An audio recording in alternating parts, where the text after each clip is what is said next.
Assalamualaikum warahmatullahi wabarakatuh. Halo semua, kembali lagi dengan saya Inalilatur Rahmah NIM 2310501146 dari kelas A1. Video kali ini saya akan menjelaskan tentang Principal Evidence Based Medicine for Drug Discovery.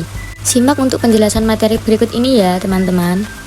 Yang pertama yaitu pendahuluan. Apa sih EBM itu? EBM adalah pendekatan medis yang menggabungkan bukti ilmiah terbaik, pengalaman klinis, dan preferensi pasien untuk mengambil keputusan terapi. Selanjutnya yaitu konsep dasar EBM. EBM mempunyai 3 komponen utama. Yang pertama yaitu bukti ilmiah terbaik, merupakan hasil penelitian terkini yang valid dan relevan. Yang kedua yaitu keahlian klinis, merupakan kemampuan tenaga kesehatan atau dokter, apoteker, atau peneliti dalam menilai kondisi pasien, menafsirkan bukti ilmiah, serta menyesuaikan dengan konteks klinis. Dan yang terakhir yaitu nilai dan preferensi pasien. Setiap pasien memiliki latar belakang, harapan, dan kebutuhan yang berbeda. Pendekatan EBM menghormati pilihan pasien dan mengintegrasikan dalam pengambilan keputusan terapi agar pengobatan menjadi profesional. Selanjutnya yaitu hubungan EBM dengan drug discovery. EBM memastikan proses penemuan obat berjalan berdasarkan bukti ilmiah yang valid dan terukur. Prinsip EBM diterapkan sejak identifikasi target molekuler, uji preklinis, hingga uji klinis untuk menilai efektivitas dan keamanan obat secara objektif. Dalam drug discovery, EBM membantu peneliti memilih senyawa potensial, merancang uji klinis yang kuat, dan mengevaluasi hasil penelitian melalui sistematik review atau meta-analisis. Dengan demikian, EBM menjamin obat yang dikembangkan efektif, aman, relevan secara klinis, dan meminimalkan resiko kegagalan pengembangan. Slide selanjutnya yaitu tentang tahapan penemuan obat dan peran EBM. Memiliki 4 tahapan. Yang pertama yaitu discovery, adalah identifikasi target molekuler berdasarkan bukti biologis. Yang kedua yaitu preclinical study, adalah uji toksisitas dan farmakodinamik berbasis data eksperimen dan tervalidasi. Yang ketiga yaitu clinical trials, adalah pengujian pada manusia dengan desain uji klinis berbasis bukti. Yang terakhir yaitu post market evaluation, adalah pemantauan keamanan dan efektivitas jangka panjang. Selanjutnya tentang jenis bukti dalam EBM. Memiliki 4 jenis bukti. Yang pertama yaitu randomized controlled trial atau RCT, adalah standar emas penelitian klinis. Yang kedua itu systematic review dan meta-analisis, digunakan untuk menganalisis banyak studi untuk menghasilkan kesimpulan yang kuat.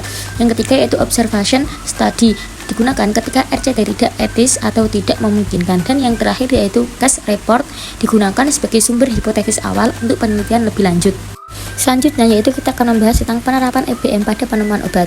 EBM memastikan bahwa keputusan pengembangan obat baru didasarkan pada yang pertama validasi hasil uji preklinis, yang kedua revalensi hasil uji klinis dengan populasi target, yang ketiga yaitu analisis resiko manfaat yang objektif, dan yang terakhir yaitu tentang pendekatan ini mencegah pemborosan biaya dan waktu pada molekul yang tidak menjanjikan. Slide selanjutnya yaitu tentang integrasi data klinis dan preklinis. Integrasi data klinis dan preklinis penting untuk menjembatani hasil penelitian dasar dengan penerapan klinis. Data preklinis memberikan informasi awal tentang mekanisme, efektivitas, dan keamanan obat, sedangkan untuk data klinis memverifikasi temuan tersebut pada manusia. Kombinasi keduanya membantu peneliti menilai dosis optimal, efek samping, serta prediksi keberhasilan terapi. Dengan dukungan teknologi seperti bioinformatika dan AI, integrasi ini membuat proses penemuan obat menjadi lebih cepat, efisien, dan berbasis bukti ilmiah. Selanjutnya kita akan membahas tentang Evidence Based Drug Design atau bisa disingkat dengan EBDD. Konsep ini menggabungkan prinsip EBM dengan desain obat modern. Adapun tahapan-tahapan utama dalam EBDD meliputi yang pertama yaitu analisis bukti biomedis, digunakan untuk menentukan target penyakit berdasarkan bukti molekuler dan genetik. Yang kedua yaitu desain molekul terarah, digunakan data struktur protein dan model komputasi untuk menciptakan senyawa yang tepat sasaran. Dan yang ketiga yaitu validasi eksperimental dan klinis, digunakan untuk menguji aktivitas, keamanan, dan efektivitas obat berdasarkan data preklinis dan klinis yang sudah ada. Adapun tantangan dan peluang dalam bab yang saya sampaikan, dan untuk tantangannya yaitu bisa publikasi dan data negatif yang tidak dipublikasikan, kompleksibilitas data multi-omik, dan perbedaan antara hasil uji klinik dan praklinik nyata.